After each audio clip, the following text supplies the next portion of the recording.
We're the Retro Rangers and we're here to save the past. Bringing back some lovely memories and making the good times last.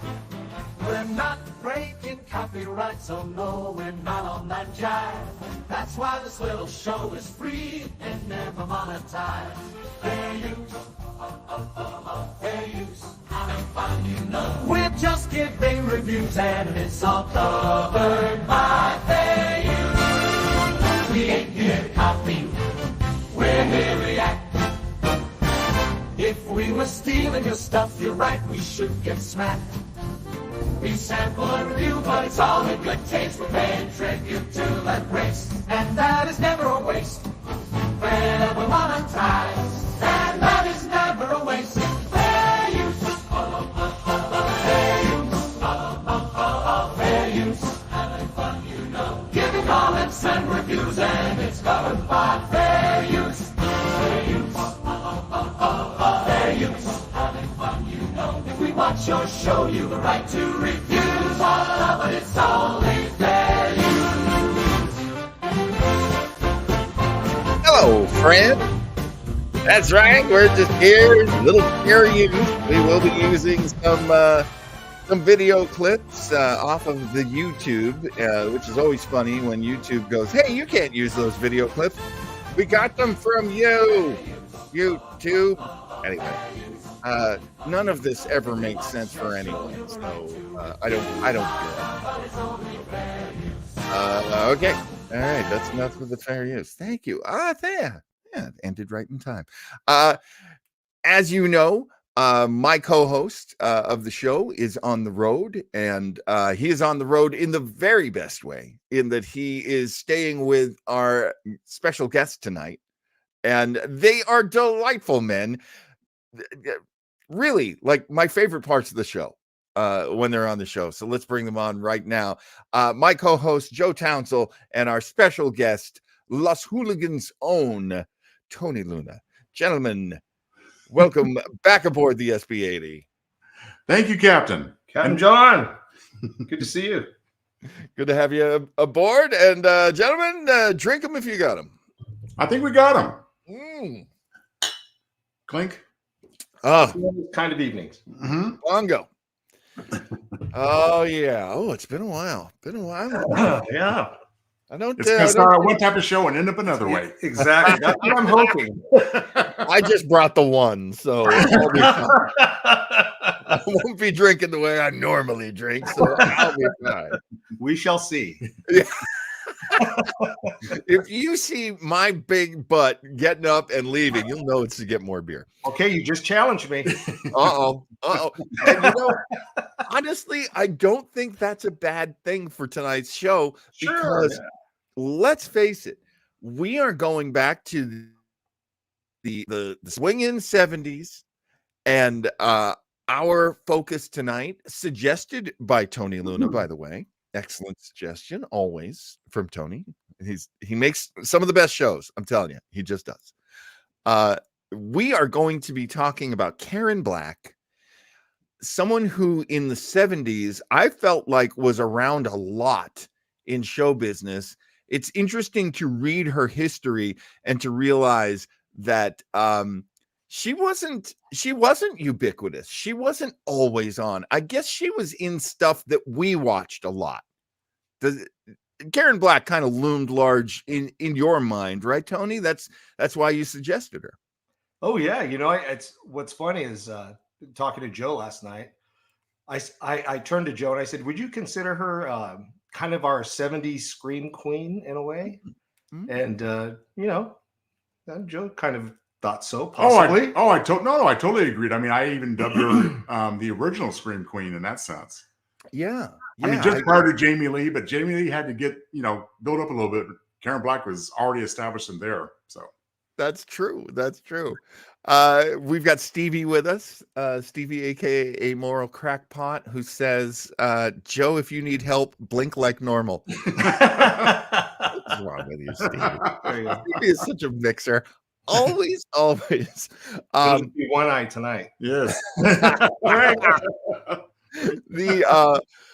The first clip I was looking at, and we don't have to watch the whole thing, but it is so dysfunctional, this clip, that I really thought it would be fun to at least look at parts of it. And this is something I never watched a lot of. I don't think any of us watched a lot of, and that would be the Pat Sajak show.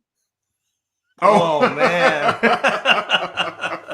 There's a surprise. Did you ever watch the Pat Sajak show? Oh, with his horrible, ghastly black sets and dark gray suits. Oh, it was like the Munsters almost. Yeah, right. I know, with his like tortured hair, which is so funny because my haircut kind of looks like his. But let's have a look here. And I guess the musician Tiffany had been on the show and had to leave. She like performed and left.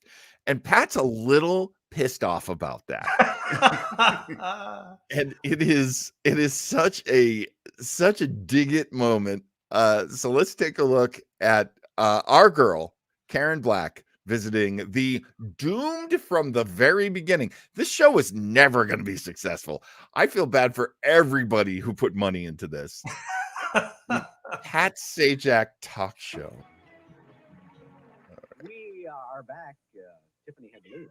She had to clean the tank. But we're back here with a fine actress, Academy Award nominee, now starring in a new film called Out of the Dark, which is playing in theaters probably right down your street. So please welcome Karen Black.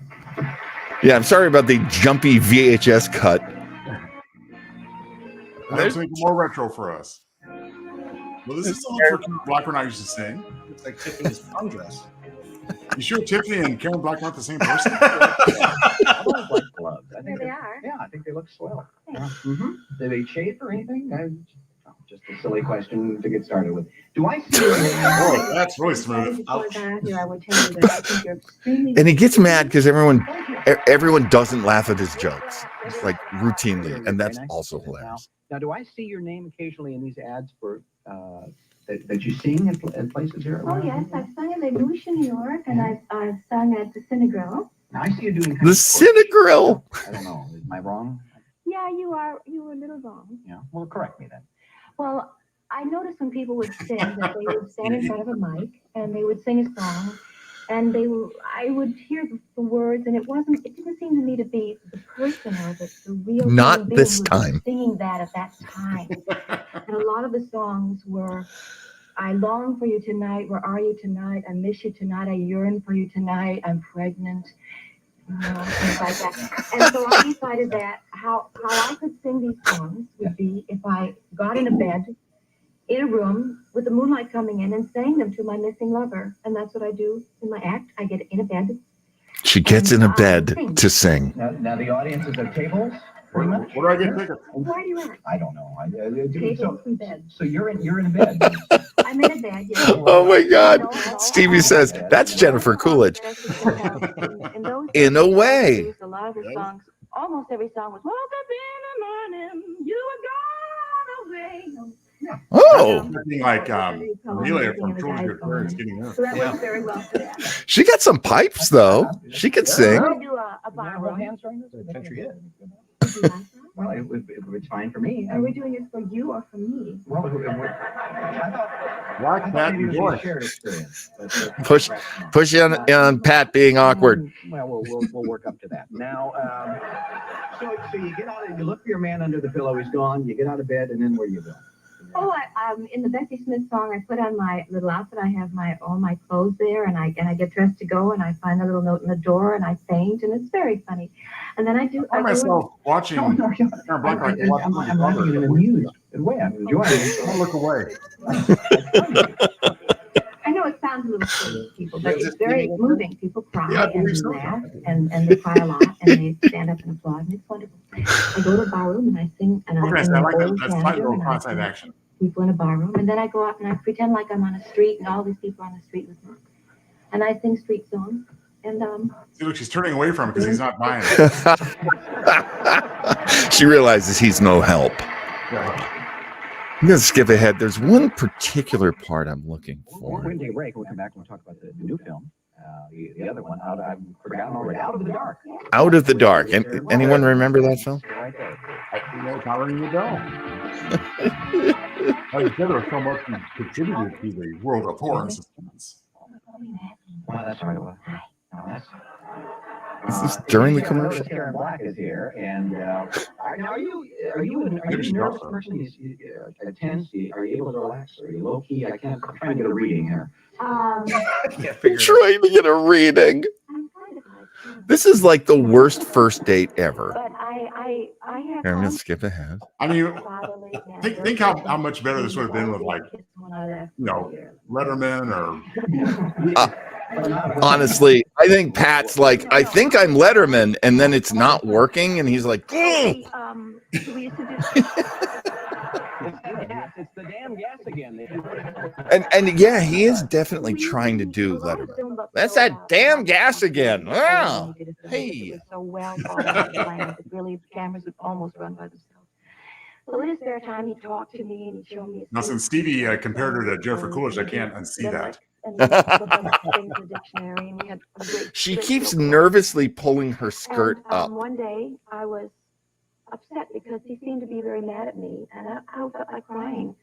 So I went to find him in his room. It's coming up. And I said, Mr. Hitchcock, I think you're mad at me. Oh, I'm glad here, John. And he said, I don't feel very well. I feel very ill. You know, I've had so many operations. I don't even have a belly button. And I said, well, Mr. Hitchcock, you know, I kind of love you, but I just don't believe it. And he said, yeah, I really don't have a belly button. And he pulled it on. There you go. Look at that. I get applause in the theater. And this is where I go. They help her do it the other direction. Yeah. Karen Black's a pro. She knows how to get the audience interested again. We were just really good friends. Yeah. I do find her delightful, though. It's not just me, right? Oh, God. You know, she would have been a great guest on Craig Ferguson. Yes. Oh, yes. The two of them. Oh, Linda Ellerby. Oh, my God. She's saying, wow. Yeah, no, wow.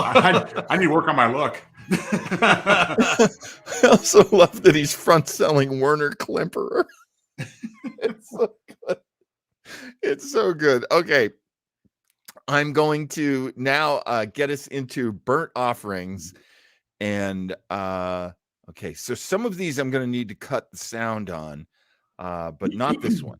Oh, we'll provide our own dialogue. Yeah, exactly. So here we go. Here is the trailer from 1976 for Burnt Offerings. They're going to hit me with an ad, aren't they? Got an ad blocker, but they won't let it work. A young family found a beautiful old house. It had secluded, spacious grounds.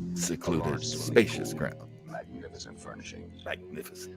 You are the people who want to rent this house. It's $900. It's $900 for the whole summer. They thought it was the answer to their dreams, but it was the beginning of a nightmare.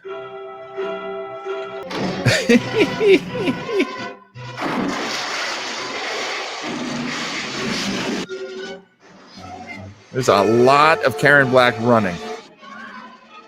That's how you know it's a good movie. Well, there's a lot to run from. Behind this door lies a horror beyond imagination. This plays like a fake trailer from Grindhouse. Don't show who's looking at. That's a spoiler. When you pay for oh, now that's a good stunt right there too. Good practical stunt. Now I do want to point something out here. I do want to point out, and this is where you guys are actually much more knowledgeable about this than I am. I've never actually seen Burnt Offerings. I read the novel by Robert Marasco when I was a kid. Well, that opposite for I didn't read the novel. You? No, Yeah. the complete opposite. Yeah. All right. which is interesting because I swore, I guess the the copy of the book that I was reading was after the movie came out or as the movie came out, because it had photos from the movie, on it and in it. Oh, Yeah, movie tie-in edition. And I thought for sure it was a novelization. It wasn't. I read the original story. So of course I watch this and I see the chauffeur and I'm like, who's he? Because he's not in the novel. Good addition. Yeah, which is a really good addition. That's actually one of those things that they did right. So okay, I think I can go on with these, but I might just turn down the sound. Oh, and this is near the end. Oh, I don't know. Should we skip past this one? Because this one might give away the end, guys. What do you think? We should come back to this one, I think. Okay. Here, I'll show this one. I think I can move this. Yeah, I can. Okay, cool. All right. Here's John rearranging the reels. There we go. I'm very sorry that I didn't do this earlier, but it's been a busy week. I also love the fact that one of the clips is called Balata Macabra. And this movie goes beyond just America. This is an international hit. I never realized how popular this movie is. Okay. Like I said, it's one of our childhood friends. Tony, tell us about your other favorite, woman that comes at you like that. You just mentioned her in Pet Sematary. Oh, is her name Zelda? Zelda. Oh man, John. I think this is why right here, Mrs. Allardyce, right here. This the old lady. Right. That's right. It's every time it's one of those things for me. Every time I come here on your show, John, it's always time for a Capt'n John therapy session for Tony. But yeah, whenever they're, when she's sitting there and all of a sudden she gets up and comes at you, oh my gosh, that's one of those childhood. For years after that, after the original Pet Sematary came out, I could do this. Jeez, this thing is a little bit. I'm telling you, man, every generation has their scary movie. And I didn't realize, now granted, I'm more of a boomer than Gen X, but all of my Gen X friends, Tony included, this is a huge movie for you guys.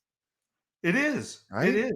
Yeah. It's so bizarre. And I was talking to Joe about this. It's, it's one of those, it's a slow film. It just crawls and crawls, but there's just little hooks in there that keep you just hanging on. And I was telling Joe that one of the biggest things that kind of I realized at a young age, it just really creeped me out, was the fact that we're not really seeing anyone or anything doing things to these people. Right. It was the house itself that was, it was the villain. Entity. The entity. We're searching the internet yesterday, just kind of messing around on this movie, looking at some strange facts and such. Yeah. All these years, I found out something new yesterday. All of these years, I thought that house looked familiar that they rented. I'm like, I could not, I just didn't put two and two together. Yeah. Well, I have to go back for a moment. When I graduated from Fresno State, one of the guys I graduated with, I found out later on during our university time that he used to be, well, I hate to say used to be, he's an actor. But I had no idea. He was in one of my favorite cult films of all time, Phantasm. No kidding. Your buddy was in Phantasm. Yeah. So his name is Bill Thornbury, and he played Jody, the older brother in that movie. And there's the house right there. So I started looking up, this house. Where is it located? Film locations. And it's located in Oakland. It's the Dunsmuir House. And and I looked at it and I kept reading about it. And lo and behold, it's the Morningside mortuary for Phantasm. It's the same place. And I that is so intense. Just found that out last night and went, oh, of course, there it is. You know. So yeah, I told Joe we're gonna have to take a weekend trip one of these days and check it out. Well, also tell us about we saw the little special where the guy was like visiting old movie locations, and so he was visiting the house and the surrounding areas, and a lot of it had fallen into disrepair. But I guess the house is maintained for tours and such. Yeah, so a couple of days a week through the summer, you can go check this house out, and everything else is in disrepair. Even the pool, everything looks okay. So yeah, we're definitely gonna have to do that. Yeah, next time we're in the Bay Area. You know, it's only a couple hours away. There are a couple of really neat kind of haunted houses up the coast. I have never visited the Winchester house. Oh, really? Oh, okay. Brought that up too. I mean, I nor have I, and I'd love to. Yeah, it's a fun time. Yeah. Yeah. Well, what's odd is that in this little mini documentary that we checked out, he shows the back of the house, and that's kind of the more junky looking area. They don't maintain it very well. Yeah. There's a small staircase that goes up and then turns around and it just leads into the wall. Right. It doesn't go anywhere. Right. Yeah, I love that. And that actually happened quite a bit. All right, so that's gonna do it for burnt offerings. Any last thoughts or prayers? I think Tony needs the latter. Yeah, Retro Rangers field trip for sure. There we go. We're gonna have to change John's moniker the next time you're on to Counselor John. Yeah, Counselor John. Thanks, John. I think I may have unlocked some of my some of your trauma. Yes. Problems. All right. You know, honestly, that one of my favorite things about being a kid was watching scary stuff. Yeah, for sure. And you know, I all of my friends are the same. I don't know that there's ever been a generation of people that I know that didn't like watching scary stuff when they were little kids. And when you think about it, like English people are always talking about how they used to watch Doctor Who from behind the sofa. Right, and I love that too. I wish I would have thought to have you load up that clip of Zelda from Pet Cemetery for Tony's benefit. Oh my gosh. Yeah. You could have put that back to back with Karen Black and Joe, it hasn't been cleared. So okay. I can't. I'm not going to get our asses thrown off because we were inspired by something that might be fun. No, we can't have fun. YouTube says. Okay, well, I'll just have to keep doing it myself. I got my butt in trouble this week with 2 clips from burnt offerings. One of them was the Italian one, Ballata Macabra.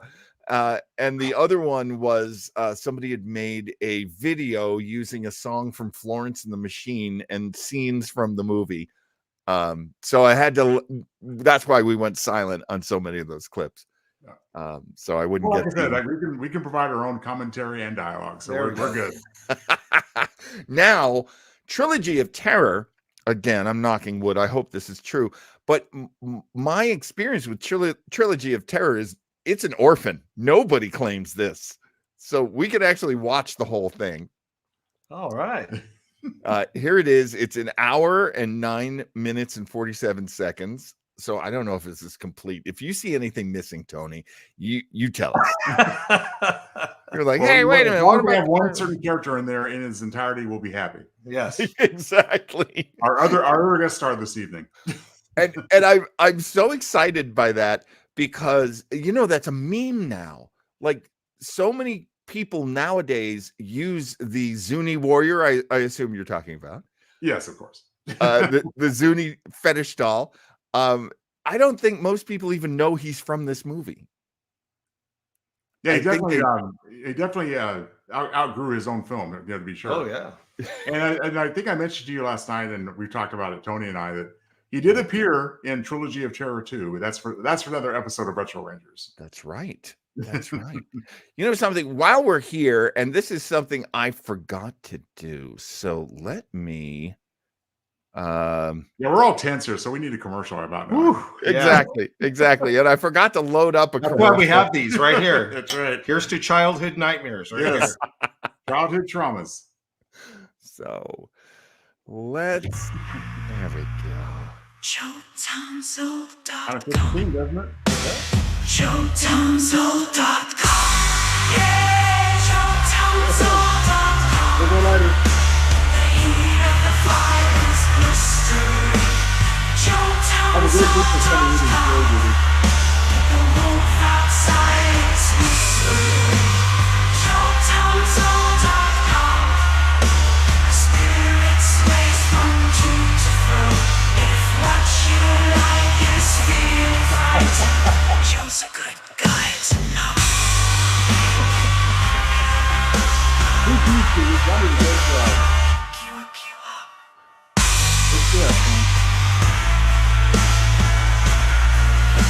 I have got to say, the next level of the JoeTownsville.com ad is we've got to find an exotic dancer who will dance to it. Tony, you interested? No one wants to see that. No, okay. I Can't to it.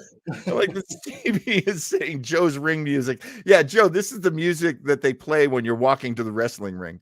Oh, well, again, all kudos to John because he put that together and I love it.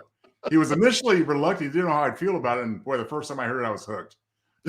I'm so happy. I'm so happy because it was a little bit of AI magic. Well, AI combined with RI, real intelligence. Real intelligence. Not Rhode Island. I did write the extremely awful lyrics myself. Okay, here we go. We're gonna take a look at Trilogy of Terror, and what I love about this is it's a true Karen Black film in that she plays a character in each chapter of the trilogy, but even better, in one of them she plays two characters. That's right. We get 4 Karen Blacks for the price of 1. 4 Karen Blacks. That's a bargain, folks. That's a bargain. Oh, at any price. But you know, all 3 tales, as we'll see as we go through it, are written by Richard Matheson, who was just a wonderful author throughout the ages. Twilight Zone, his books and stories. There you go. And this gentleman here, who's going to play the antagonist, was her real life husband. Oh, okay. You know, that's funny because I did skip through this one a little bit. I was like, there's a little chemistry there. Yeah, they married. Well, it didn't take him long to convince her to go to the drive-in. Of course, the other thing I love about this is a college, right? Correct me if I'm wrong. Yes, I would hope so. Yeah. This is a college where 32-year-old men go to college. Yes, I think they do. That's why she is a professor, which makes it even more shady, of course. And honestly, I've got better wardrobe like in my closet. Like what were they thinking when they were dressing these characters? I love how they dress her in her, like conservative clothes with her hair up. Right. This one's based on a story by Richard Matheson. Like me, our antagonist here, he makes passes. The girls wear glasses. Stevie is accusing me of putting melted butter in my Modelo bottle. It's actually. I love that Adina's impressive. We're getting 4 Karen Blacks. She thought we were only getting a pair. Yeah. The price of 3. I dig that collar. Check that out, man. That collar goes on and on. Everyday, college gear. That's right. I never noticed a cross up there. Well, I was going to say yes. Is it a Catholic Christian University? Christian University. Okay, I never realized that. And the cross is there, and look at this guy. Oh yeah, boop boop. Oh yeah. So he's got some. The little 13-year-old Joe is going crazy about now. Yeah, seriously. So a 60-year-old Joe. Well, yeah. Only now it's more pitiful. Tina says didn't take long to get rapey. Hey, it's a I saw her leg up and I was like, ooh, Mrs. Robinson, I think you're trying to seduce right. me. You're trying to seduce me, Karen. Look at this guy. Ah, the 70s when you couldn't tell the difference between an R-rated horror film and a porn.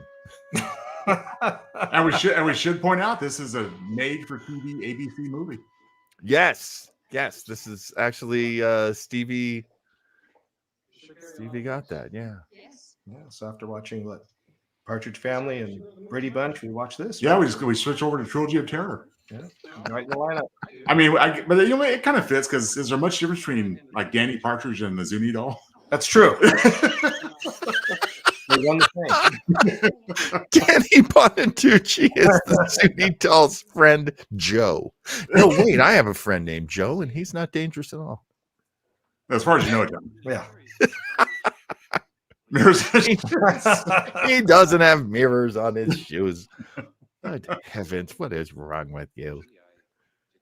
I don't know. Let's go down to the quad and figure out our mortgages. Isn't it interesting how quickly his sensible friend just disappears? He warns him once and he's gone. I also wondered why a full-grown professor would have a roommate. Because otherwise, this character doesn't really seem to serve a purpose other than just to make her chaste at the beginning, you know. I on the back side of the desk. I would hope. They usually only shoot like this when the person standing is pregnant. Yeah, we're covering something. Hide her tummy. Karen Black. I think that is the roommate's sole purpose, just to, make Julie here just chaste and virginal and everything. Oh, that's a good point. That's a good point. Okay, Stevie asks, what kind of dork walks around in a canary yellow sweater? And Adina says, same kind of dork wears a yellow robe. Hey now. I'm your Viso. Oh no. Yeah, I have to tell Stevie and Adina that I too had a similar thought about these two women initially. Pow. Yeah. Would have been pretty daring for 1976 ABC, though, man. Oh, seriously. Crazy. No, time to let your hair down. Look at this. This guy's a perv. He's a creeper. Yeah. He's doing some peeping Tom stuff there. Of course, got Karen Black wearing her very conservative nightie. Yeah. Just wait. I don't know. Is it see-through? Prairie gown. Karen, can we get you in front of a light source? I want to see if that's see-through. Well, that's saying why that push your hair right in front of that window there. So. Yeah. Just look at it. You got a perfect view. Look at that. That's her hair brushing window. Of course, as we might find out later, she's probably aware that he's there, obviously. It would have been a lot better with John Belushi at the window. Yeah.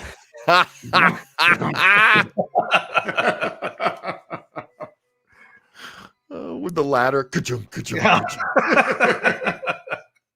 That is a reference to Animal House. If you haven't seen it, you must see it. Of course. Another 70s icon and staple. Oh, yeah. Now, her resistance here is the only thing suspect about the character to this point. Or I should say, lack of it. People enjoy violence. No, it wouldn't be proper. Even though I flashed you in the window last night.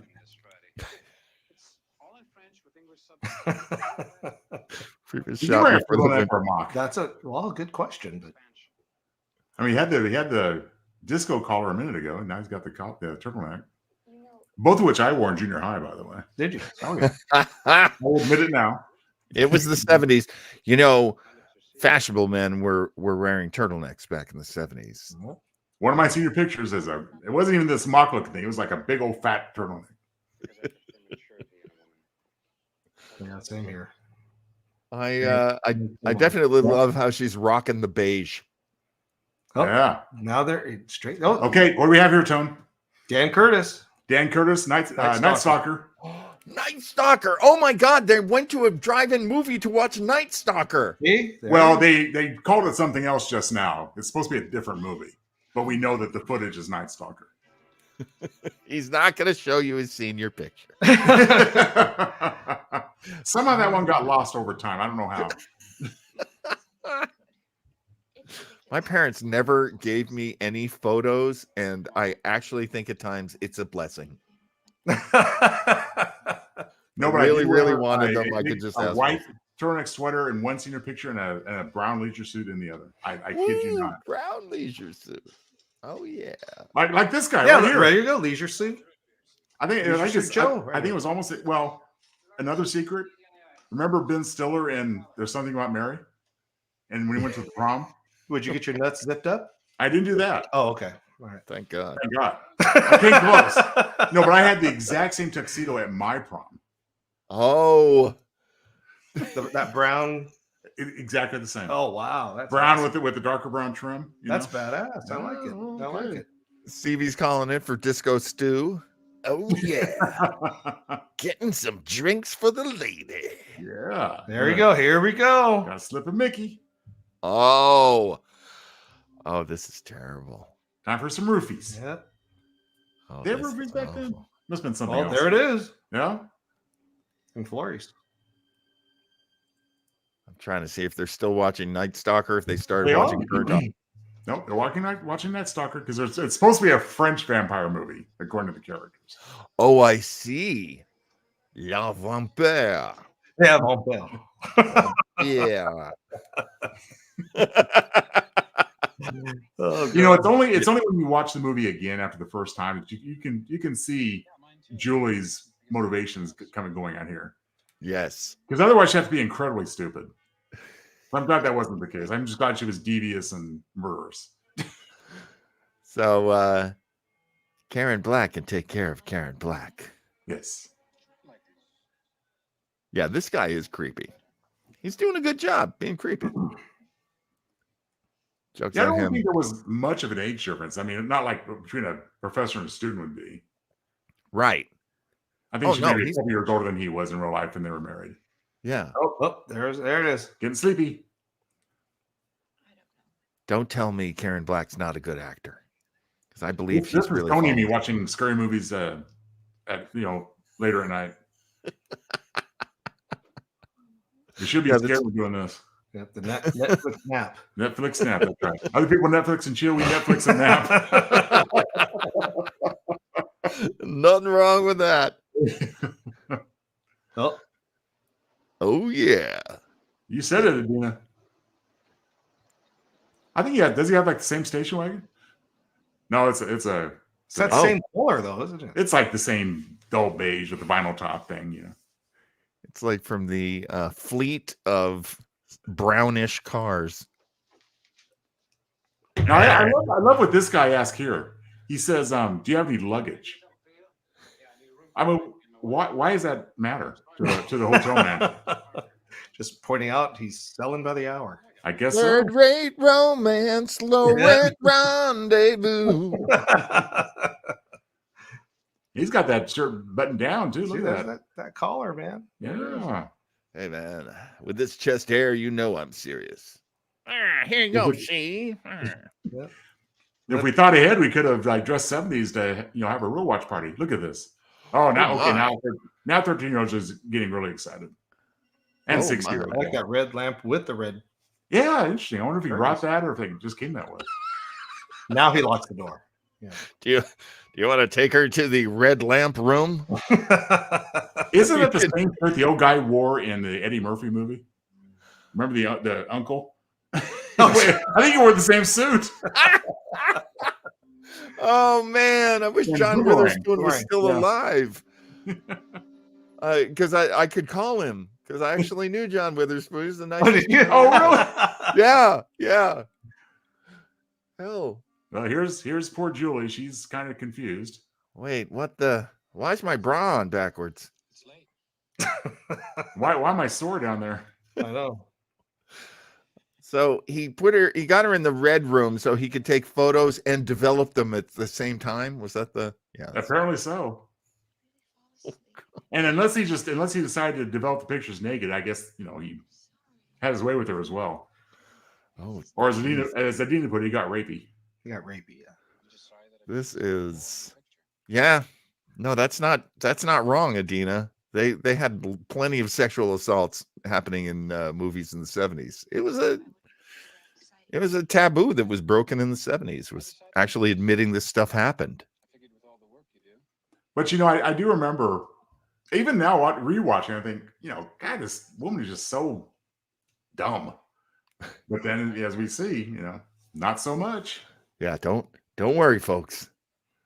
It's not not a simple story. I think the only time Karen Black gets dumb in the movie is in the last story. Yeah, that was pretty rough. Yeah. Adina, you're not wrong. Admitting it and saying it's wrong. Because that was another thing in the 70s, was like, yeah, but I mean, look how she was dressed. Like, that crap was still going on. Oh, yeah. He bought her dinner. Really, John, think about it. Look how she's dressed.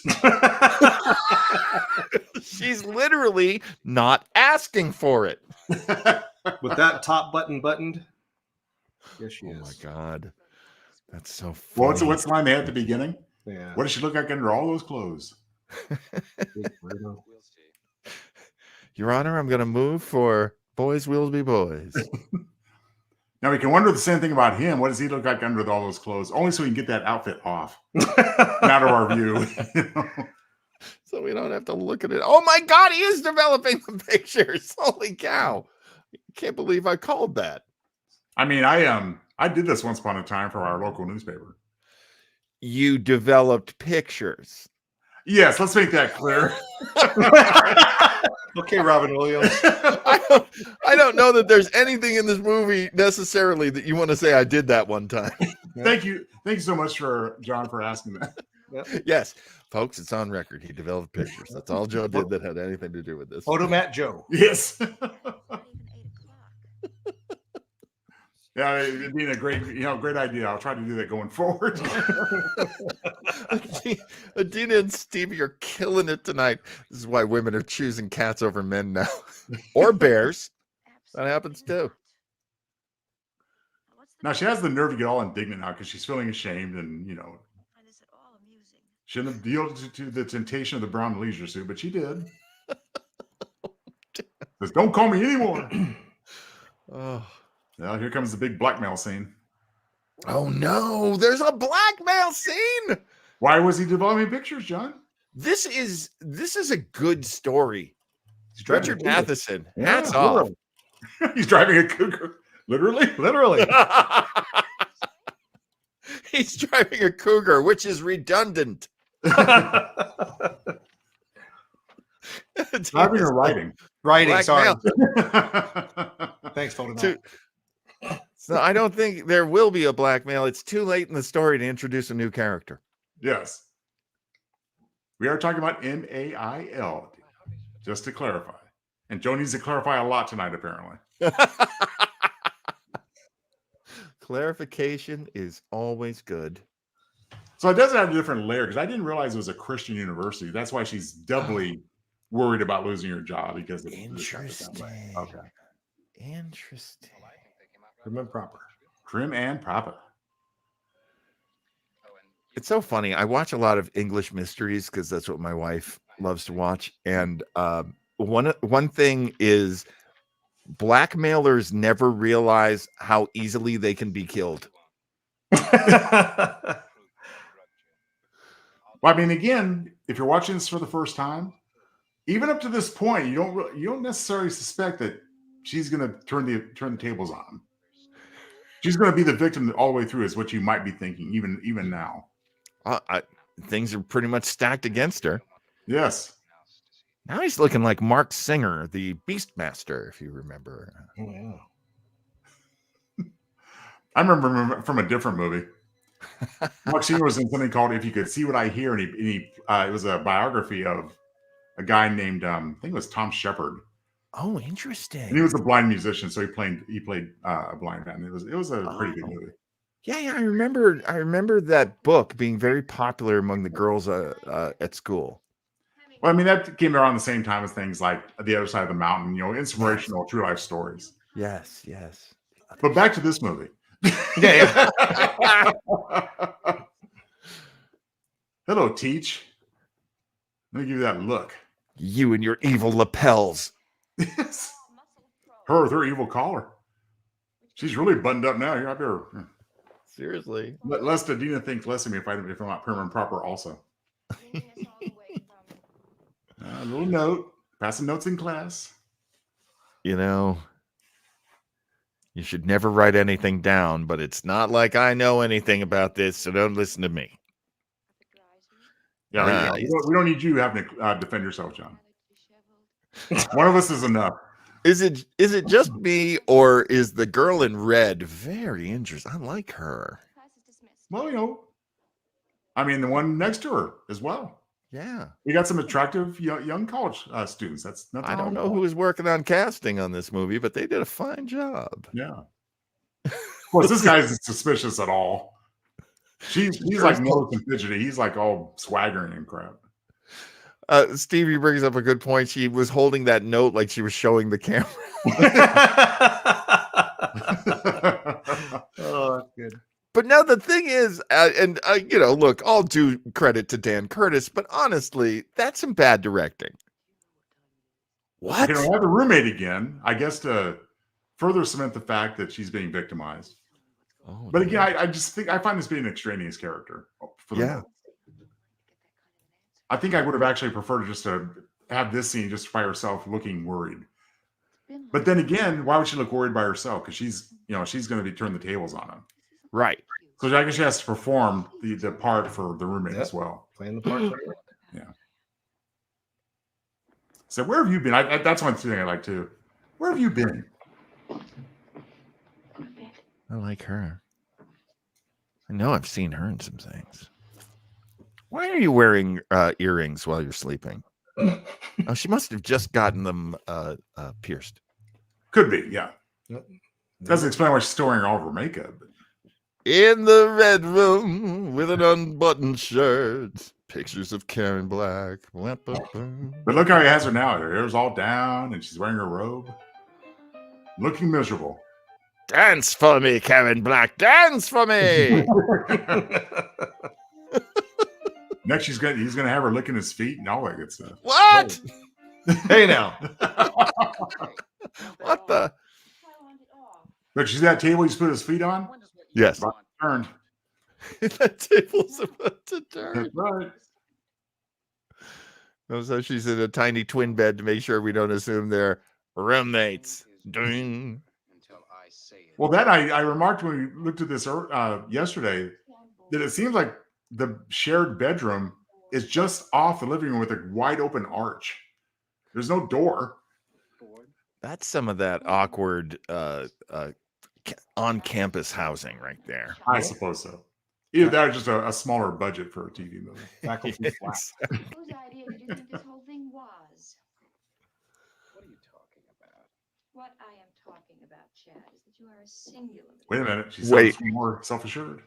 His name is Chad? Two on the nose. Chad. Yeah. Chad and Julie. Showing off that fancy tape deck. Hey, now I had one of those tape decks. I did too. I did too. That was pretty high. Yeah. Yeah. Class, man. I loved my 8-track player. Your mind has not been your own. Such a Chad. Such a Chad. The name should have been Muffy, really. Go with Chad. The overwhelming desire to see what I look like. So, this is wig, right? Because that's a lot of hair. I'm going to say yes, but it's very convincing. That The was only pretty good. time it's obvious is when she's a blonde. To me, Right. at the very least, I'm pretty sure that in the last segment we see her really. Oh, there he goes. Oh, looking pretty stupid there, Chad. Durr. And Stevie does point out that all three shorts were based on Richard Matheson's stories. I didn't know that. That's very cool to know. They named all three stories after the lead female character. Although the third one, named Amelia, was originally Prey, Prey, by Richard Matheson as originally written. And he actually adapted the last one himself, as opposed to William F. Nolan adapting the first two. Oh, that's very cool. Oh, I'm such an idiot. Oh, God. So I guess we can now call her the Black Widow. Oh, yeah. She mates and she kills. Yeah, this stuff is pretty flammable, is it not? Oh yeah. And you know what? I don't think photo developing chemicals were flammable at all. Oh, really? They weren't? I thought they were. I feel like I saw some other movie where they said it was. That was another movie, so. Look who's got the roofies now, see? How do you like your Chad? Medium well?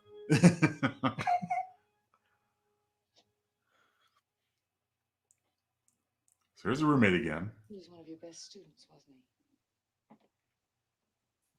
Student in fire. Not on fire, in fire. In fire. I assume the word dies is obscured. Spirited boy.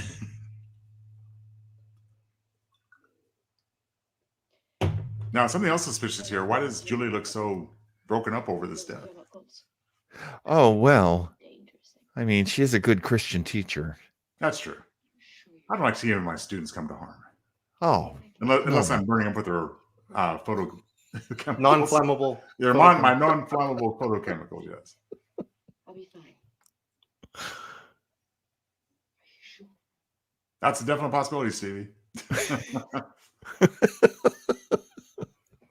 I was going to say, why did you come home smelling like barbecue? Yeah, exactly. She's probably asking, says, I don't mind if you bring your boyfriends over, but could you make sure they're not, burned to a crisp? Yeah, there you go. A little rim shot from Tone there. Oh, yeah, some evil Karen Black, baby. Oh, there's the Wait a clipping. minute. Wait a minute. Oh, there's Cliff. Oh. Well, he had it folded over, see. Student dies in fire. So little Sliger in there. It's all part of her collection. I mean, there must be an easier way to collect newspaper clippings than this. Back in the day. Oh, yeah, that's a good point, Adina. Scrapbooking is one of her hobbies, and she's very good at it. Her ex-boy. Oh, here's the next. Hey, Gregory Who's Harrison. that guy? Yeah. What was he on? Trapper John, MD. He was the younger doctor. Right. Yeah, And he was television's Logan's Run. Logan from Oh, Logan's Run. yes. Even better. yeah. When they did the TV series version, he was Logan. If you like, we can start right now. That'd be great. He's a little young pup here, isn't he? Waiting for He sure is. Her seduction. Run, Logan, run. As he just looks like a nice guy, and she's going to get him? Well, if he gets creepy. I guess if he I don't know if someone actually resist her. Yeah. Couldn't resist her buns, man. I am. Oh, come on. You can't Those are resist nice Karen hair buns. Black. Chad too. Stevie, that's not true. Lots of people watch Trapper John true. MD. But I am one of 5 people that actually remember that he was Trapper John MD. Now, here we go. Well, Here's Stevie, the price of one. Millicent and Therese. And of course, he played Gonzo Gates. Yes, there you go. That's the name. She's dressed like the character from the movie we saw. So here we go. Nolan adapting a Richard Matheson story. Yeah, so far. And it's almost like we have Julia again, but not Yeah, quite. yeah. Not quite. This Different one's even gla- more repressed and disturbed. More Different big- glasses frames, I guess. The funeral is over, That's about it. and I'm alone in the house. I do love that this whole thing is built on the myth of how versatile Karen Black is. Yes. And again, if you're watching for the first time, it only occurs to you on subsequent viewings that there must be 4 Karen Blacks because they wouldn't name the story after 2 characters if she wasn't both of them. Right. Right. So weak, so innocent. Oh, her makeup's very different in this one. I'll give her that. Oh, she's definitely made to be more of a spinster here, to be sure. Right. Her sweet little face never fooled me for an instant. I knew the darkness behind it. Her voice work is good too. Yeah. In her soul. Well, as we saw in the Pat Sajak clip. Right. You're not wrong. You are not wrong.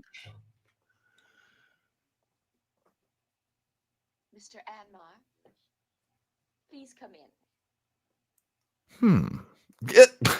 I like how she recoils. It's a good recoil. Ooh, Like that. ooh, icky men. Ooh. Sisters can look so unlike. I have never found it necessary to affect the Yes. I fully admit it, Stevie. I also watched Aftermath. Aftermath. It was worth seeing. I especially liked it when they had Radar on. You know, I have to watch it. I have to say, BJ Honeycutt was a definite step up from Wayne. From Trapper John. Trapper John. Yeah. I told Tony yesterday I prefer generally all the new characters that replace the old ones in MASH. Oh, I don't know, man. Larry Linville. He said the same thing. Yeah. You know, at the very least, I definitely like Potter over Blake. I did go with that. Yeah. Yeah. Witter was probably the only one that I wasn't a huge fan of. Yeah. But I did like BJ Honeycutt. I mean, the whole story behind Trapper John is basically how rapey he was. Yeah. And there's that word again. Now, I don't recognize this actor. But we will be treated in a bit, I think, to George Gaines, who was in two things of note. He was in Tootsie as the pervy older actor. That's right. And he was also the kindly grandfather in, was it Blossom? Or was it the other one? Punky Brewster. Punky Brewster. That's right.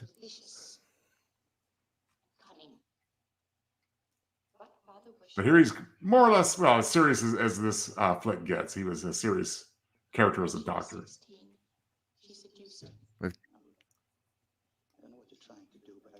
It's not. You never got to kiss Dustin Hoffman on the mouth, I think.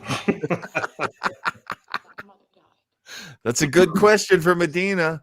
When is the MASH episode of Retro Rangers? Well, you know what? It could fit into a bigger theme too, as far as war on TV or war in entertainment generally.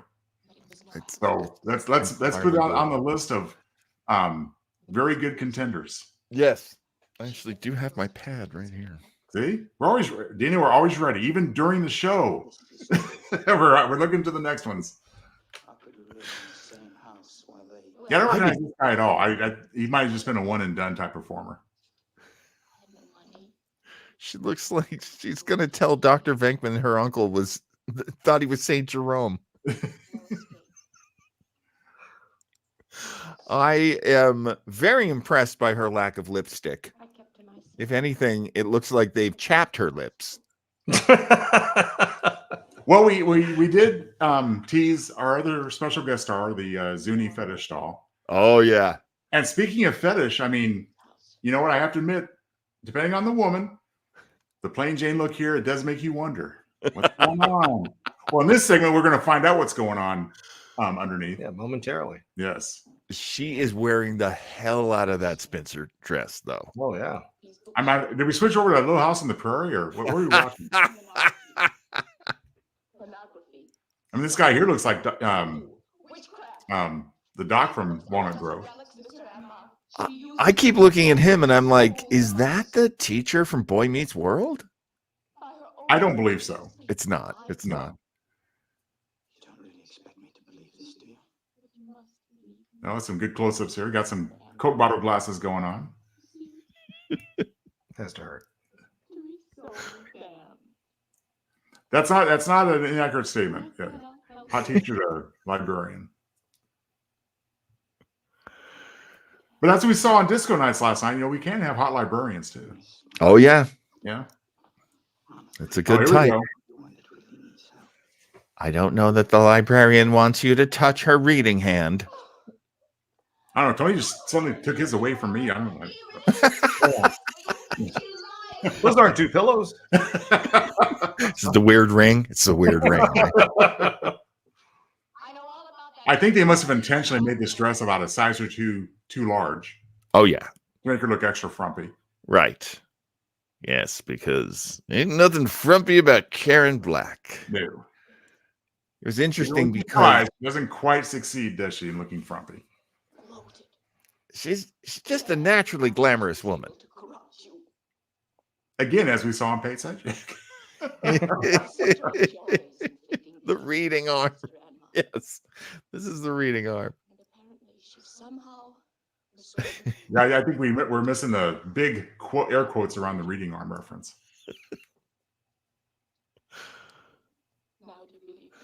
Now, one of the interesting things I found out about Karen Black, something I didn't realize at all, was that when she made Airport 75, Yes.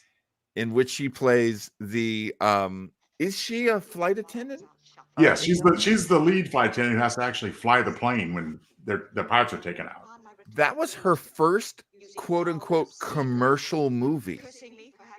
Really? That sounds because these are kind of lower key by comparison for sure. More, I wouldn't say lower budget, although that's probably true also. But that was her first big Hollywood blockbuster type film.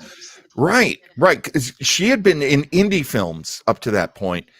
And then there came a point, apparently, where she was doing a lot of horror films because, as you guys were saying, the Scream Queen, kind of job that she filled, kind of role that she filled, and she liked that. She liked being an indie film actress. She liked being in the really offbeat stuff, which really makes things work for me because I always thought she was a failed actress. I always thought she was. My phrase, and Joe's heard it before, was dollar store Faye Dunaway, which is totally unfair because she was in 5 Easy Pieces with Jack Nicholson. She was in Easy Rider. She was in Day of the Locust. She was in a lot of very aggressively indie, cutting edge movies. So you got to give her that credit. Now, granted, she enters her Dan Curtis phase, and now she's doing kind of typical horror movie stuff. Oh, and there he is. I was going to say, watch out, Milson. We got the guy that accosted Dustin Hoffman at your door. Well, hello. Hey, it's Reese. Come on in. Yes, come on in. Well. Okay, now Joe's going to get real quiet for the next minute or so. Because yeah. Well, she certainly found where the lipstick is being kept. Ooh. I'm trying to remember Bill Murray's character's name. Was it Dawn or something? Because when Tootsie reveals that she's actually a man, his thing is, does Dawn know? Yes. Or my other favorite quote, that is one nutty hospital. Yes. That's like, for a long time, that was the best Bill Murray movie, was Tootsie. I feel like we're watching the Pat Sajak segment again right now. I mean, my goodness, look at this. You're going to okay. Boom. Is he going to... Oh, no. That's so right. Stevie's got it. Bill plays Jeff. That's right, Jeff. No. Ferengi Gone Wild. I do. I would have been in so much trouble because, I'd be doing something different right now, I think, if I was him. Screw the consequences. Karen Black let you know why Jack Nicholson wanted to keep doing movies with her. Yes. Yeah. And that's another reason why she's I love her so much. I mean, she did a lot of stuff in the same genres, but she definitely, in my opinion, is not a character actress in the sense that she has a great range. I mean, she played a lot of different types of characters. Yeah. There's something, I don't know if we've ever had this conversation, but for the longest time, I would divide actors into two schools. And there's actors and a subset of that, which might be actresses. Although if you're female and you're a great actor, I'll call you a great actor. But if you're not that great, I might call you an actress. Yeah. But then on the other side, there are the movie stars. And I think she's doing some good movie star work here, which I really like. That's a great analogy for sure. I mean, if you don't want to say this is the movie star we're looking at right now, I don't know what else you'd say. Yeah. I don't think I actually think that some people that people love as actors, I think they're great movie stars. Like, I don't think Brad Pitt's a great actor. I think he's a great movie star. Yes. Well, here's a weird amateurish way to put it, but I think what we have here is a great actress who is right now is a great movie star, but she's coming back to being a great actress. In this exchange. I can In other see words, that. we're seeing everything here. Yeah, no, I can especially see though that. this part when she just gets all pissed because he's rejected her. Not because, and as we find out, not because of her ego, but because it goes against her plan. And I do love how she's drunkenly walking in heels. Yeah. That is good. That's some good work. Details. It's the details. No, and that's the thing. You don't have to act to be in a movie. Okay, so wait a minute. Wait a minute. All right, so obviously I haven't seen this before. So she playing sisters, or is this like Psycho where you don't know if it's one person? Well, shall we spoil it for him? Well, John, is she? Let's put it this way. At this point in the story, they are sisters. Okay. As far as we know, oh man, that is just some good drunk work, man. It is. I wouldn't put it quite that way, but it's good work. Good drunk work. Oh no! Yeah, I got to catch up with Karen.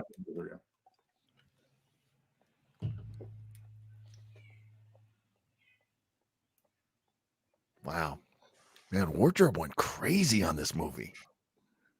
I think most of the money was, I don't know how much Zuni cost, but I think a lot of the now here's Dan Curse's daughter. Oh, shake her more. Find out what's wrong. What's wrong? I know what was wrong. Let's just go to Airplane when they start shaking the poor woman to death. Your sister broke it. Oh, Paris, what a meanie. No. Why did she do it? I was just playing with It's Byron Annabelle doll. I think what's funny though is that they're not supposed to be twins. Oh, Even though they look exactly alike.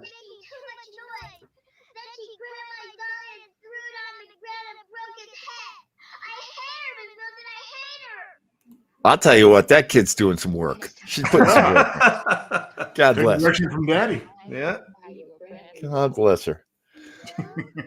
You keep going, you might make it onto the remake of Dark Shadows. We don't know, no promises, but it could happen. Dan Curtis, of course, created Dark Shadows as well. Yes. Another one of my favorites. Kolchak the Night Stalker. Just the best stuff. The best stuff. I loved it so much. Don't be mean, Stevie. She's tilting her head a lot so she can read those cue cards. Oh, Stevie, come on. It's a little girl. Yuck. Now we just missed an important plot point. We just pulled a book off the shelf about voodoo. Oh, about voodoo. And so she's got nail clippings and hair. Yes. Yeah. From her most seductive dress. I mean, you could just go in there and stab her. I mean,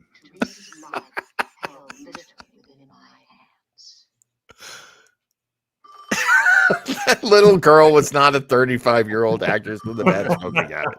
Good heavens.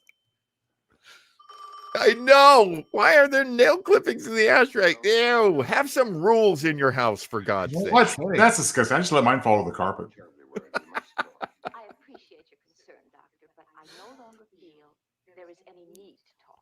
But not before I pick my teeth with them. Too real, Joe. Too real. I'll be right over, but first I have to finish this scene with Punky.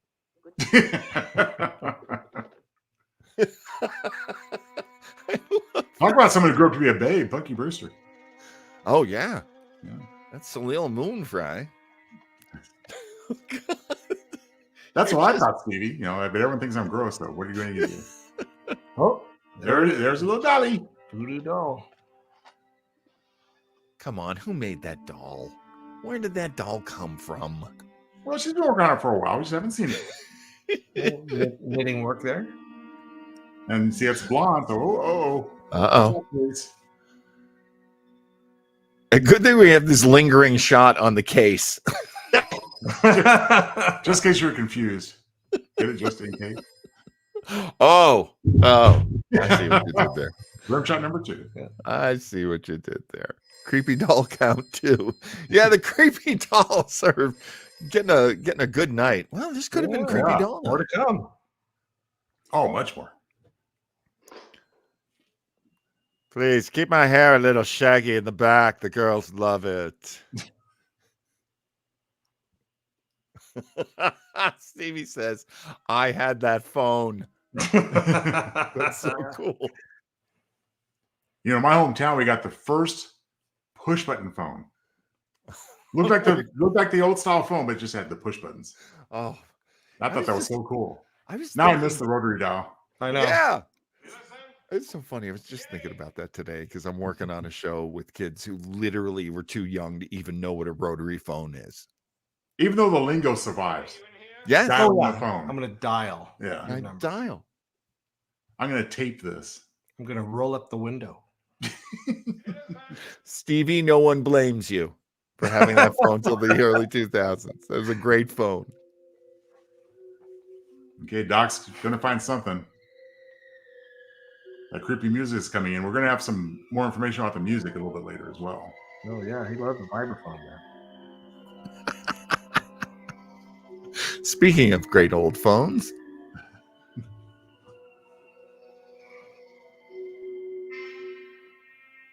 Oh, no. What the? Oh, man. What a waste of hot blonde. Oh, man. How powerful is that bra? I mean, that's some pontoons there. That is not how a human body usually works when you're flat on your back. But I mean, I guess we're coming off the bullet bra era. I think so. Yeah. No, I like how he found the doll and just put it aside, you know. Hey, I'll just move this voodoo doll. He doesn't seem overly concerned. He's just walked in on a murdered dead body. Well, Female. please take your time. Age 26. 26? Okay. In that dress? Mm. Oh, she's cute. Cause of death unknown.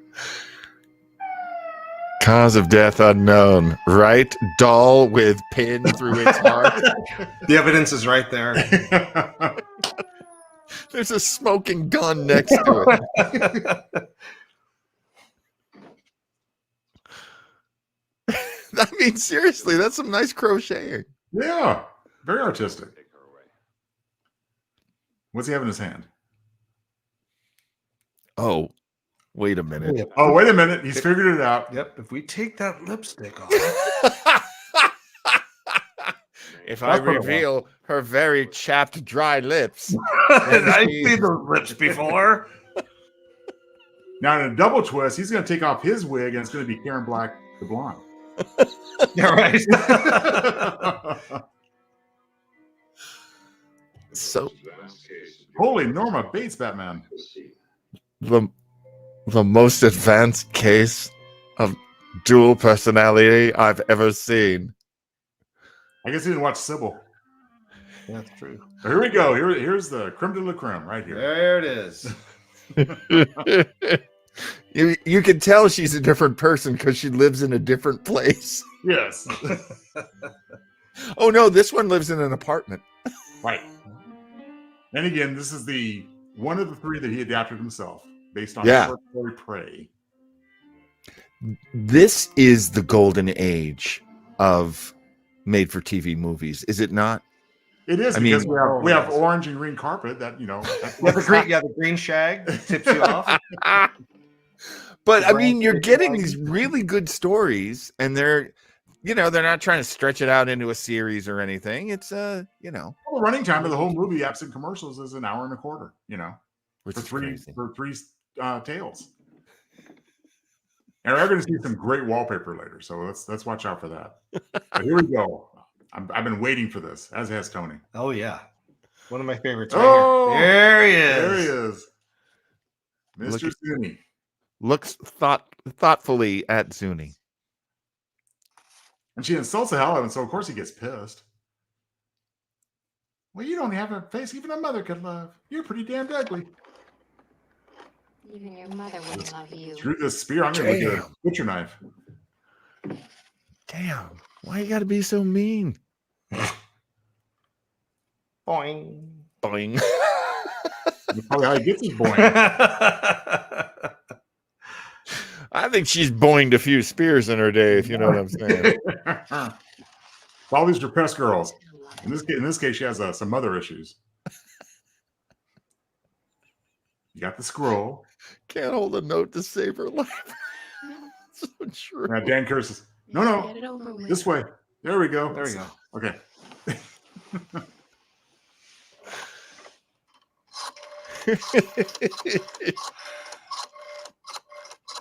Where's that rotary phone?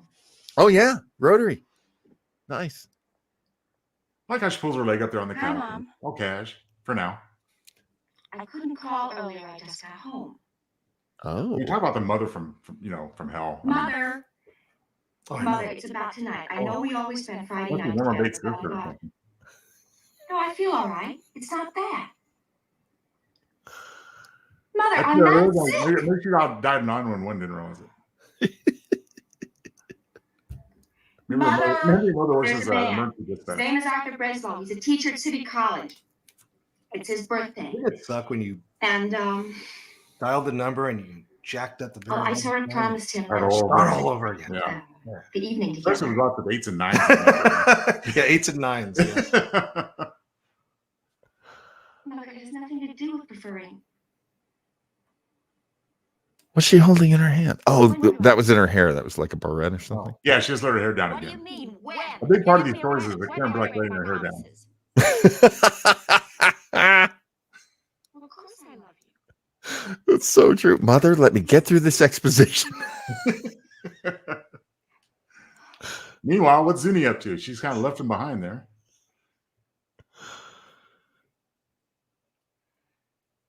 Now, what She's would doing- have been a different story if he said, "Oh, you're cute." Seriously. Yeah. And then she'd have a nice night with the Zuni doll. That would have been nice. Let's not think about that. That would be a whole different ball of wax. So, you know what we always say on SB 80, the best special effect you can possibly have is Karen Black's acting. Yes. There you go. Because I like it here. It's only a sublease. They'll be back in 6 months. Oh, almost busted the take. I like having it for my own. I like being alone. Oh, that's nice. You mean it that way. Sorry. Man, she's doing some work. All in one take. About a month. Yeah, because I caught that when I watched her before. She did almost flub a line there, but they just kept going. Keep rolling. Time's a wasting. But you know what? She's It fits the anxiety of the moment. Yeah. No, it's this is tough work. It's tough for her to know all these lines. It's tough for her to do all of these actions spurred on by a character that she's imagining. I'm not sure that's true, Stevie. Lines are taped to the floor, so it's okay. I'm not sure that's true. Stevie, that's just ridiculous. They're taped to Zuni, actually. He's holding up the cue card. I know, right? Arthur teaches anthropology. That's why I got it for him. It's a Zuni hunting fetish. I want to say sharing the same. It's really interesting. forehead There's line supposed to as- be Yeah. some Zuni hunter's spirit inside of it. John and I were talking about yesterday. There's a Zuni gold Tony chain pretty wrapped around it. They are, yeah. to keep the spirit from America's making the favorite dog comedy come to show. life. The bald spot there. Come to life. Low joined us. Hello. Oh, hello, Hello. Lo. Chain be removed. Spirit and Tao will become one living. Came in just in time. That's what it says. Low says that voodoo doll can easily be well paid in a retro toothpaste TV commercial. For sure. Bash, bash, bash. You think Zuni uses Ipana? Maybe. He's going to get his teeth plenty dirty here in a little bit.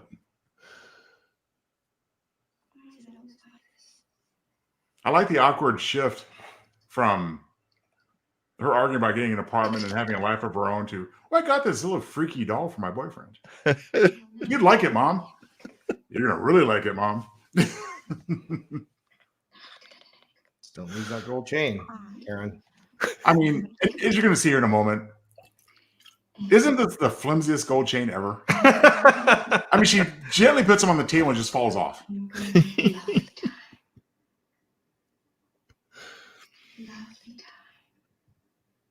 We'll have a lovely time.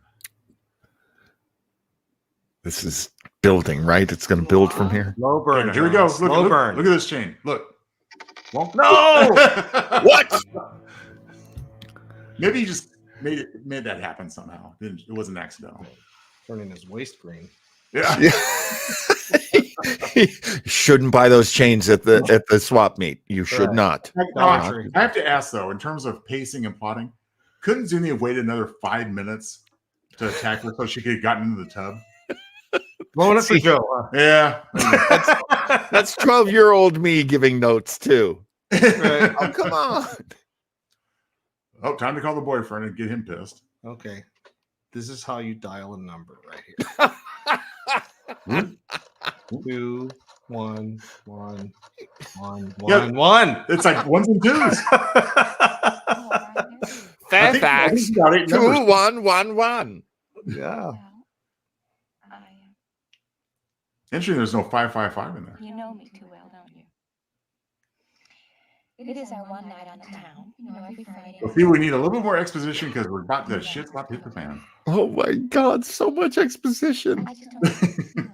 You could hear her creaking under the weight of all the exposition she has to do. Rotary phone count 4. Operator, Klondike 5, please. Hey, Sarah, give me Andy and Marnie. Yeah. I mean, she just manages to piss off both people. It's really a shame, to be honest. Seriously, it's like just the poor trapped woman. Of course, she gets to be really trapped here momentarily. I just don't want to hurt her feelings. I don't want to hurt her feelings. She is my mother, after all. She's basically doing the plot of your average telenovela, is she not? Like, oh, my mother does not like my boyfriend. My boyfriend doesn't understand how I need to please my mother. Now, does she look 26 to you? She does look 26, but I don't mind. She looks as much 26 as I need her to look. But wasn't she 26 in one of the other stories? That's what I'm saying. She was, yeah. Hey, there's that wallpaper. There it is. Jan, Marcia, and Cindy. Big old flowers. I mean, not just on the wall, but on the island as well. I mean, it's great. Green curtain. Now we're going to cut off one little tiny piece of fat just so we can leave the knife laying around. Ah, I see. Okay. She makes one cut and she's done. So pay attention there, John. Okay. You know, there it is. Okay. There's the knife. I'll tell you what Bobby Flay taught me.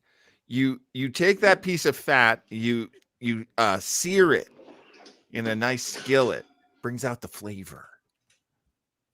Or like I say, you just leave it. You do it so you leave the night off for Zuni. Because he said, I have this little rubber spear. I got to get a real weapon. Oh, that's funny. He does do that, doesn't he? Yes. Yeah, that's spear. He's already chucked the spear. What'd you do? Yeah, that thing's dead. Where'd you go, Zuni? Now, at this point, she's thinking, how could he possibly fall on the floor and roll away? See, now, if she had a cat, there wouldn't even be a mystery to this. Like, oh, gosh darn it.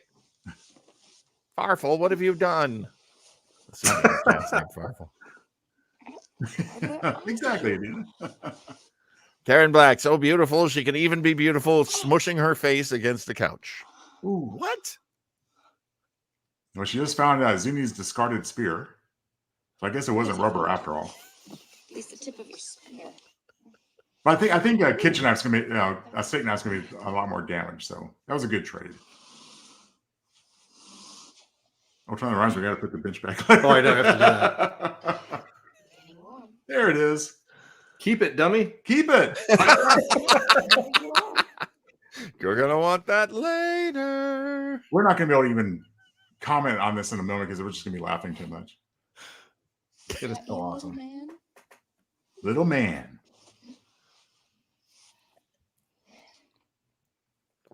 Oh, sure, it's cute now. Here it comes. Talk about a jump scare. What? What was that? Who's clinking? What's going on? Who are you talking to? Nothing.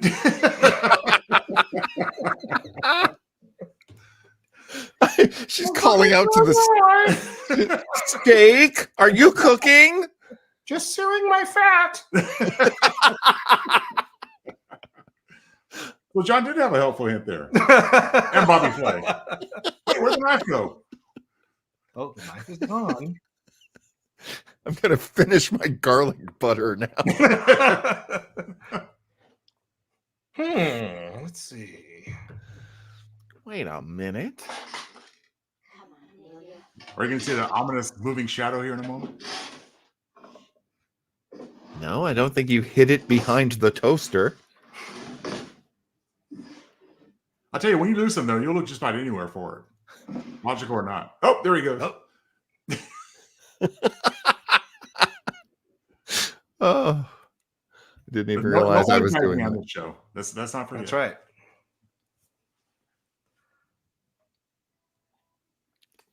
I'm really digging the lack of music. I mean, wait, here comes the vibraphone. Here comes the music. Here it comes. Oh, vibraphone, yeah. Yeah. He loves the vibraphone. Special effects by Lionel Hampton. Exactly. Just showing off to Tony. I love it. Tony's a musician. Tony's with Los Hooligans, and I want him to know that I know who Lionel Hampton is.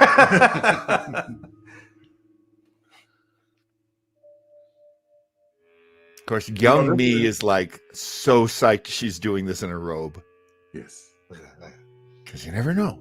Now, I think that they must have, Pet Sematary also stole from this segment when the little kid saws into Judd's ankle. That's right. Gage. Gage, yeah. Here's that play with you. It's going to get pretty ready here in a second, Adina. Now I play with you. I'm going to play with you. Yep. No, thanks. Trying to pay attention, Joe. I should grab your leg when the Zuni Don't comes freak me out. What? Oh, no. Oh! Bastard. He's a leg man. Look at that. Oh! Oh my God. Always have to trip. Nope. Here he comes.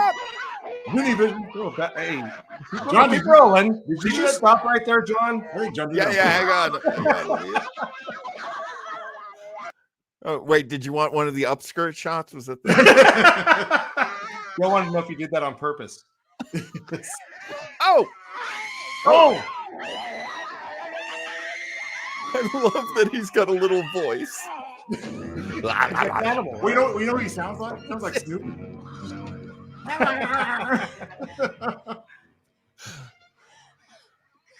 Captain Black, Captain Black. Oh, look at that knife. You thought you were going to eat steak with it, didn't you? These Puppet Master movies are weird. That's a good one. Get me the police for this doll that's trying to kill me. Oh, it's just a whole thing. You know, in Dan Curse movies, they did go for the realistic stage blood. I'll say that again. I like how he turned the doorknob. Look at that. Yeah. Yeah, like how's he turning a doorknob? Well, you'll see it. Look. With his hand. Operator, small novelty doll is trying to kill me. There you go. See? Yeah, see? Here, baby. This is some racially charged stuff. I was not expecting that. I like the knife in the mouth. I locked the door this time. There you go. If you tell 911 you're getting stabbed by a small man, they'll assume it's Robert Blake. Yes, Robert Blake. Deep cut. So to speak. She almost made it naked in that tub. Dang it. Let me wash my hands first. Oh, there you go. Where are you, baby? Put your foot close, you dumbass. I do love that the doll's like, well, it didn't work before, but it might work now. I need to jump up to that knob, use all my weight to make it turn, and then somehow push the door open. Well, he's got the knife to pick the lock with. See? Hey! Oh, she got him.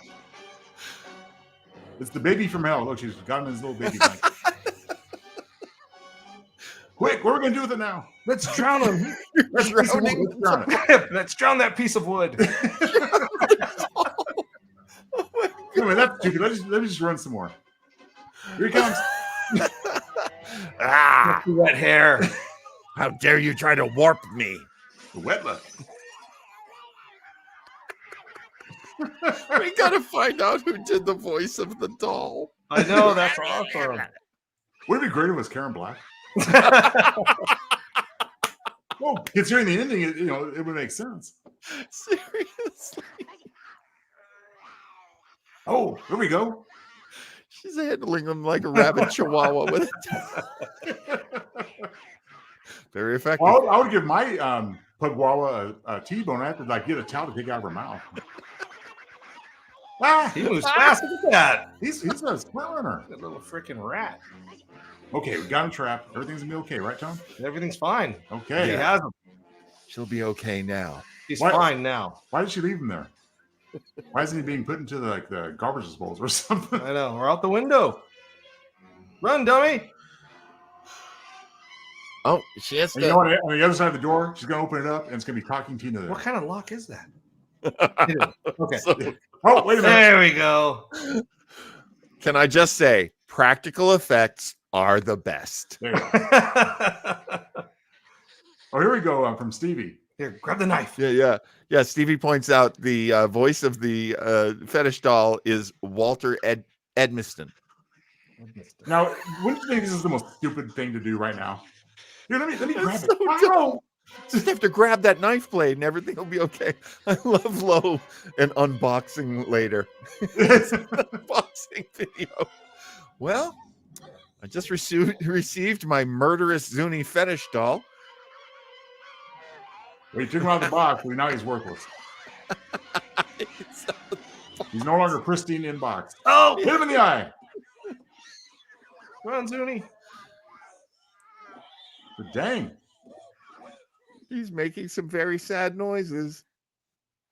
Well, that's because she's killed him. Everything's going to be fine. He didn't survive that. Happy ending. Tina wants to ruin everything by pointing out, couldn't she just chuck the suitcase out the window? Yeah. Or Zuni himself, for that matter, when she had him in the blanket. Yeah. He would have come back. Now let's check. Let's check. Don't open it. Don't do it.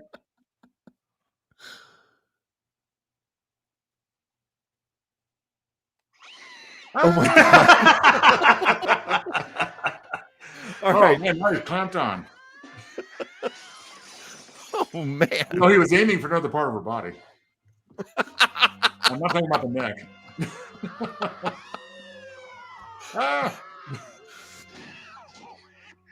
We've already established doors don't stop.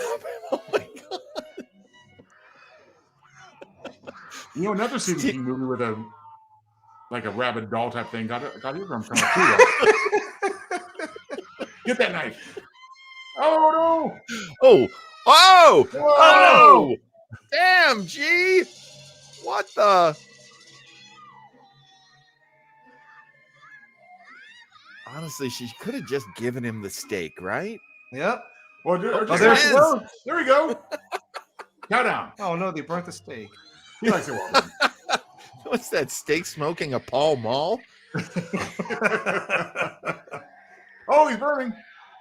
Oh. And yet he can come back for a sequel later. Because it's a thriller. Raiders. Oh. Oh my God. I think her hair got caught in there too. It smells like burning dog. Yeah. Man. This is before microwaves, of course. She could have done it much faster. You could have watched him explode. Honestly, if she had an air fryer, it'd be done by now. Now he's kind of writhing around helpless. Wouldn't it be a good time to just to run the hell out of there? But no, we're gonna look again. Okay, he's got to be dead this time, right? All right, open the door. It's because smoking. that's the smart thing to do. Find out. That's okay. Don't look through the little glass window. Just open the door and turn on the oven light. Yeah, don't do that. Don't do that. Oh, actually, that's a good point. Adina points out microwaves have been around since like the 50s, haven't they? Well, I mean, yeah, NASA. Hey, my family had one in the mid 70s. But yeah, in the mid 70s, actually, they had the Yeah, but it's radar wood. range. Yeah, these microwaves not gonna do anything. You Could can have go the boom. oven, the broiler. See, Ah! Well, we tried to tell her. you tried. But you know what, guys? It's okay. Look, here she is. She's gonna call mom and apologize for her rude behavior. Oh, I see. She's fine now. Good. Thank goodness. 111. She was just screaming at the burnt Zuni doll. It just looked bad.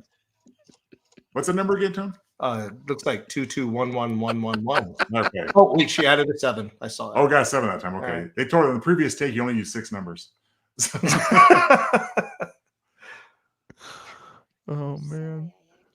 Oh, where's that rim shot? I know. Hello, mother. Oh, mother. God, blood. Mother. Why don't you come by my place and we'll go from here? Yeah. No, I'm all right. Good. I'll be waiting for you. That's not ominous. Oh. Oh. She ain't going. No, she just ripped her right off. Oh, she figured it out. Here we go. This was her idea. This last scene, by the way, Karen Black's. It was all her. I think it originally ended just like as we just saw it, just the ominous mother coming over. But isn't this cool? Yeah, smile for us, Karen. Show us those pearly whites. Small price to pay for fixing the floor and the rug. Well, they got to show her teeth, right? Oh, yeah, they're not going to. They just put this up by. Oh. Yes. Yes. Hello, mommy. Really black. Yes. Sorry about all this branding on it. It kind of I don't think I could have taken the whole image. I was pretty scared. Well, we're missing the credits, but of course the credits will tell us who was in it. And but like I said, I mean, what a classic. I mean, you can't go wrong with Zuni. And as I mentioned before, there is a Trilogy of Terror 2, which I believe is on YouTube in its entirety, which features a Zuni sequel. It isn't Karen Black. It's a different actress. Actually, you looked her up yesterday, I think, John. Yes. Yeah. And it wasn't that long ago. And the actress who played the princess in the movie Krull plays the Karen Black role. Yes. Oh, okay. I think in the sequel, there's one line that explains why Zuni was able to come back. Whatever happened to that Amelia? I don't know. She just killed her mother and disappeared. Oh, there you go. Yeah. It was actually what a great double feature. Yeah. Oh, let me tell you, I got a friend out there that I worked with many years ago on a TV show, and he works in horror exclusively. He loves horror, grew up loving horror. And when he said this double feature is amazing, I was like, we've done a good job putting this show together. And like I said, let's give credit to the idea, man, right here. Seriously. Then, it's a natural for Tony and me to a lesser extent because, Karen Black, these two movies in particular, how can you go wrong? I mean, we just saw it yesterday and we still had a great time watching it. Yes. Yes, we did. We did. All right. Okay. Oh, okay. You guys keep talking. I've got a thing to pull up here. Well, you know what? This is a good time for you to talk about the composer, Tony. Oh, Robert Colbert. Yeah. Yeah, he wrote a lot of he had a lot of affiliation with Dan Curtis. Yeah. So the Dark Shadows music, this music. It's a great theme. I really loved it. It's minimalistic. Yeah. It's all that drone kind of minor chords going on, and then all of a sudden there's this tinkling of violins, or as we were making fun of earlier, the vibraphones. Just right. With these periods of silence, these long rests. Right. In between. That's clever work. That's really good work. Yeah. It's great stuff. Speaking of clever and speaking of good, ladies and gentlemen, you gotta check out joetownsville.com. And everything going on over at joetownsville.com has the Joe Townsville touch of genius. Because this man does the art. He does the webmastering. This particular song is something I threw together and gave to my friend. Joe can do art. I mostly do like crappy music. I've got Tony Luna here. I can't be too proud of the crappy music. Great group, man. Joe. Thank you, Dina. Thank you for joining us, Lo. Thank you so much. Wonderful for you to join us. Yes, LHSka.com. Yeah, we need to get off our butts, get some gigs going, and get the old man off the out there on a Friday night past 8 p.m. And we'll be posting some gigs on the site soon. And good. So hopefully, we have to get a gig down there by Captain John so we can get you out there. That's right. One of these nights. I'll tell you what, they'd love you down in Ventura. Oh yeah, we'll get down there again. They definitely love you down here. Well, the last time I saw Los Hooligans was actually in San Diego, and I was so thrilled that they came to San Diego. So far, the only time in that city. A great time. I always just love watching them perform live. And until such dates are scheduled, where can folks purchase Los Hooligans music? Hey, iTunes. iTunes, and we're on most streaming platforms.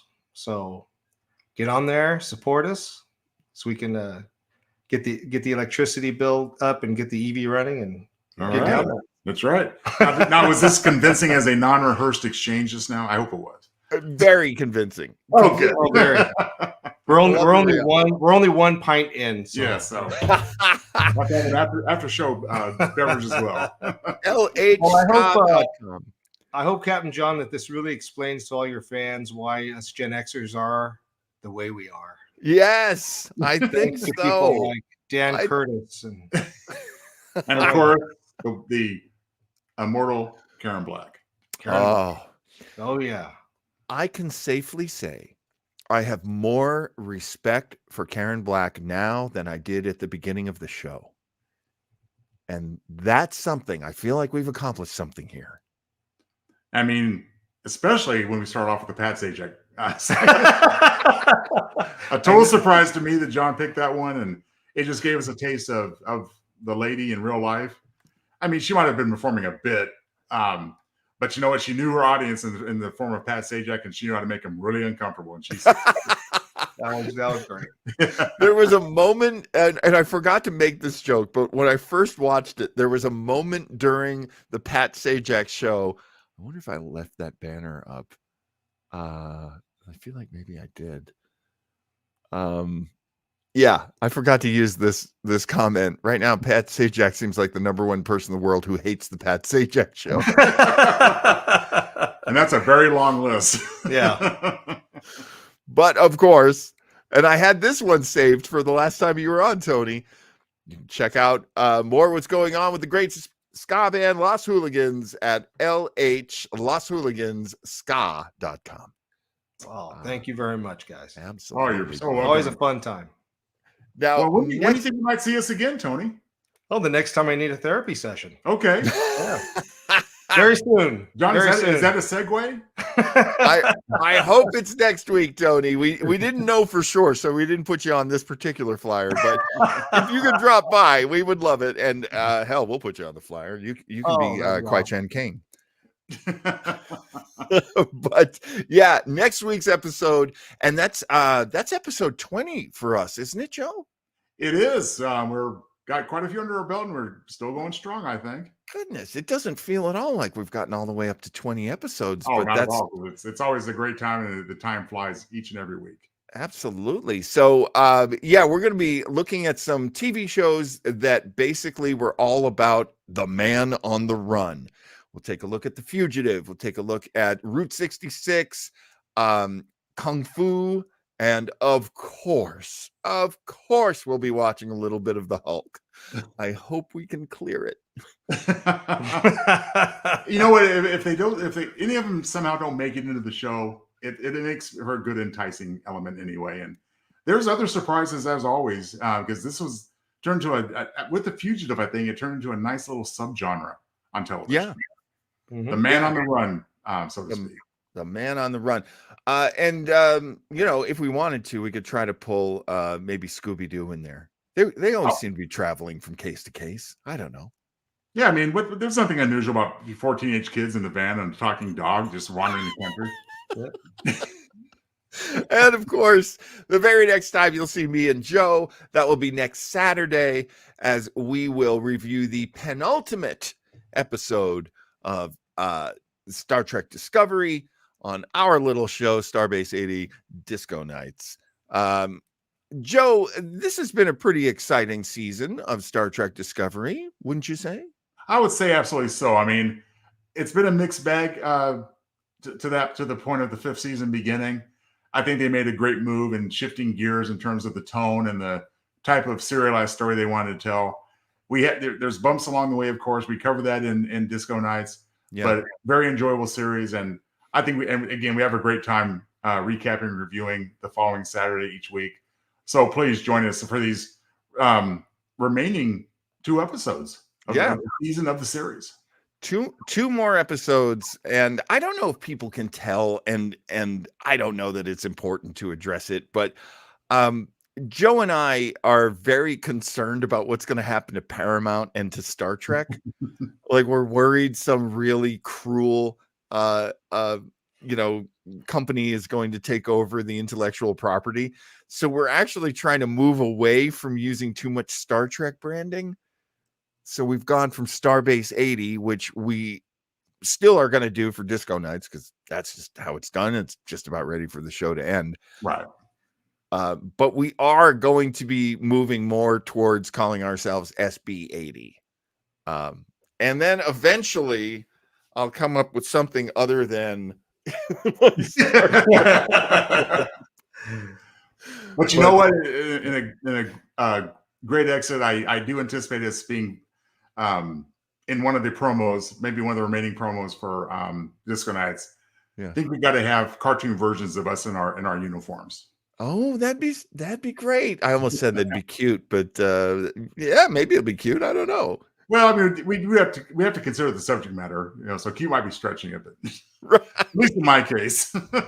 Right. Now, Stevie, who loves this kind of information, is saying that Sony is going to buy it. Don't worry. You're being funny, right? Because I don't mess with Sony. I don't F around with the Sony.